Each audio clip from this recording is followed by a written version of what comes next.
Well, good morning. It's Crazy Cheap Chick, and today we're going to make some zuppa toscana for dinner.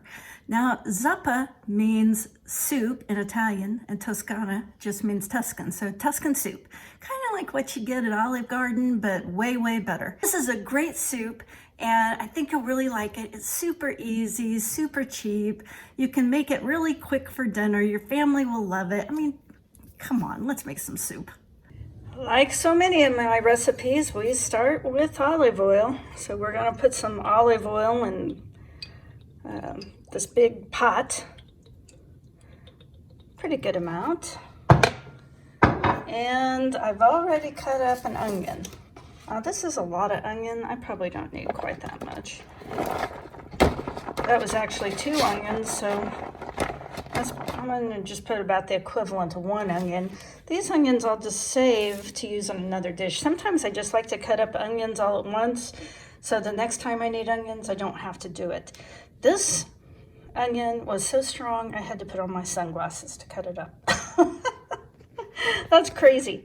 And now I'm going to add some garlic, just this Spice World minced garlic. Garlic has so many health properties. It's an anti-inflammatory, it's got tons of antioxidants, it's supposed to lower your cholesterol and your blood pressure. I mean, what doesn't it do? Now, if you weren't using minced garlic, it would probably take about 10 cloves of garlic. I am a very lazy cook, and so I love the already minced garlic, though sometimes I cook with actual garlic cloves. Wow, can't you almost smell it? I mean, it smells absolutely fabulous. Now I'm going to add a package of pork sausage. Cooking away, and we're just going to continue to stir it and brown it. Well, that sausage is just about done. Now, I do not drain mine. Some people probably do. I don't want all that fat, worried about the cholesterol. That's where your flavor comes from, though, man. And your heart attacks. So while I was waiting for the sausage to cook, I wasn't idle. I got all of these potatoes peeled and diced. I went ahead and peeled these because they were a little green. If it's a russet potato, I usually peel them. If it's a yellow, thin-skinned potato, I usually don't peel them. But in this case, I did peel them. So now we're going to add some liquid. And I'm going to use vegetable broth. Most Zuppa Toscana recipes call for chicken broth. And I'm going to pour it in there.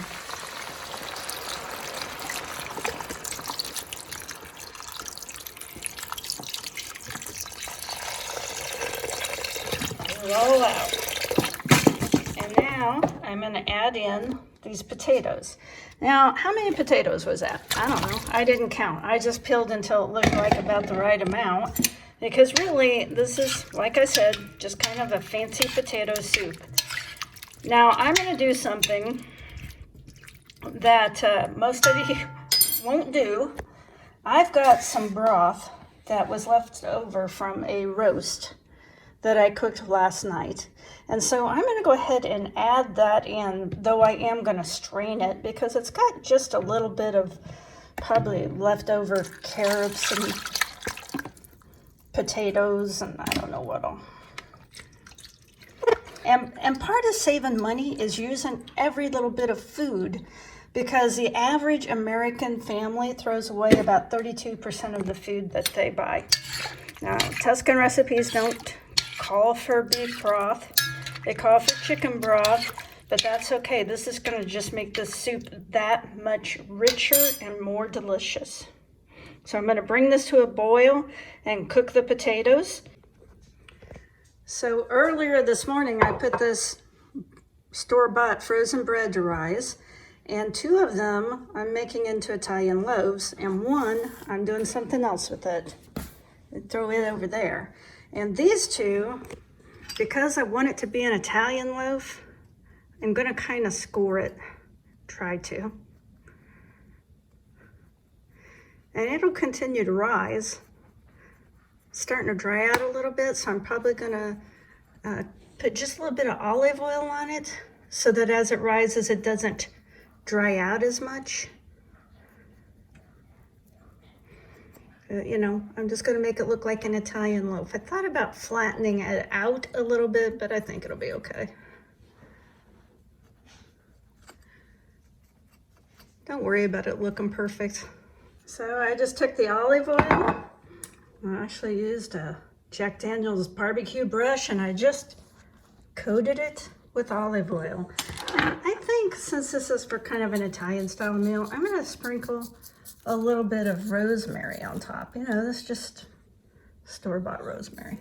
So I just took this brush and the oil that was remaining in it, kind of coated this mat in the, what do you call these things? Rolling pin. Oh my goodness. And I'm gonna put this dough on here and roll it out. Rolled out that loaf of bread. Dough is dough. You could have chunked it up and made dinner rolls out of it. You could have made a pizza crust out of it. You could make a loaf of bread, and you can also make cinnamon rolls. And so I rolled it out, and then it starts contracting. I'll roll it out again. But first, I want to get this butter melted. This is half a stick or 4 tablespoons of butter that I'm going to melt in the microwave. So the butter is almost melted, and I'm going to add about half a cup of sugar to that. And some cinnamon. I don't measure. That's probably, I don't know, about a teaspoon probably. And we're gonna mix that up. It's kind of a paste. I think I'll add just a little bit more sugar, not very much. I mean, you want this kind of pasty. I don't know how else to describe it. I think that's a cooking term, pasty. And then what we're gonna do is we're gonna spread this on top of the dough. This is gonna go on top of the dough and I'm gonna spread it out to kind of a thin layer. Now that looks absolutely delightful. And now I'm gonna start rolling this up. Let's see if I can do it left-handed.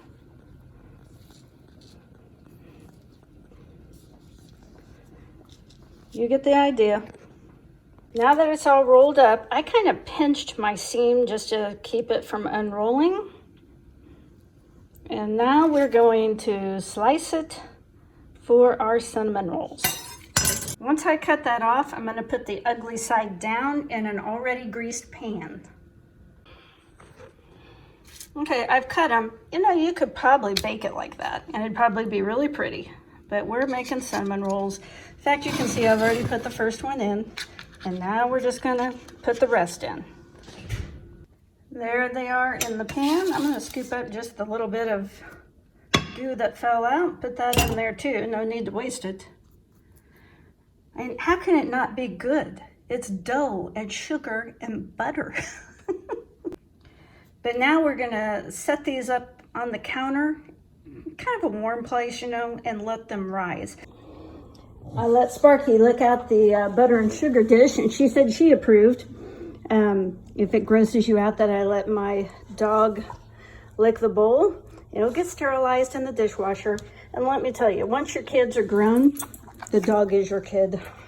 Okay, the Zuppa Toscana is coming along great. The potatoes are cooking. And of course, no Zuppa Toscana is complete without the kale. So we're gonna put a bunch of kale in here. And why wouldn't you? I mean, it says sweet and bold power green. It really is. I mean, kale, all the cruciferous vegetables are very cancer fighting. You should at least eat one a week. I try to eat one a day. I'm taking about half the bag. It was already chopped, but I went ahead and chopped it a little bit more. And now, in it goes. And we're gonna stir it in and it'll cook down to practically nothing. Now you tell me. To me, kale has like no taste when it's cooked, but I know it's so healthy for you. So I throw it in spaghetti sauce and chili sometimes. Anything I think I can get away with throwing kale in, I do, just because of the health benefits. Now, when I eat it raw, it tastes a little bit bitter to me. I don't know. Tell me what your thoughts are on it. I've rolled up that kale, and I'm going to put it back in the refrigerator with a Nana chip clip. It's looking really good. I'm going to season it up just a little bit. I am not putting any salt in here because that vegetable broth that I bought at the store, I bet it has a ton of salt in it. It won't need more salt. I use a lot of black seed. I just like this spice. It's got a lot of health benefits. It's very common in a lot of other countries in Europe, but I can't even find it around here. I have to buy it on Amazon. And Italian seasoning. Now, most Zuppa Toscana recipes aren't going to tell you to put black seed in there. And without it, it will taste just fine. It does not taste like pepper. So don't think that. And I may add, I don't know, just a little bit of pepper.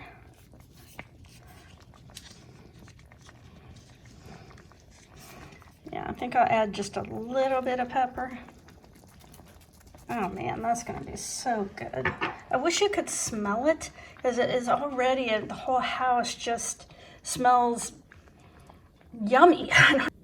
Now it would have been a fine soup without the cream, but I just added some half and half. I didn't measure it, I just poured it in until it looked right. Just a regular old Aldi's half and half. And then the final thing is to make dishes look fancy, always garnish them. I always garnish them with just a little bit, well, not every dish, but this dish. Look at that, just a little red pepper. Now that is going to be one fantastic supper. Just did a taste test. Oh my goodness, move over, Olive Garden. We're getting close.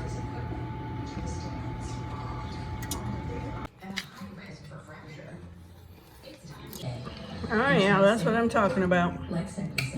Cinnamon rolls. Bread with butter. Big gooey cinnamon rolls. I just got to put the icing on. And to make cream cheese frosting, it's just half a package of cream cheese. Put about 2 tablespoons of just regular butter. And I sprinkled in just a little bit of powdered sugar. You don't need very much. And I'm going to add just a little bit of vanilla. Mix that up. I mean, there's only going to be 9 cinnamon rolls, and we don't want people to go into a sugar coma. I am way too excited about these cinnamon rolls. I don't suppose anyone else wants a cinnamon roll in this. Who? Who said that? Me. Do you want a cinnamon roll?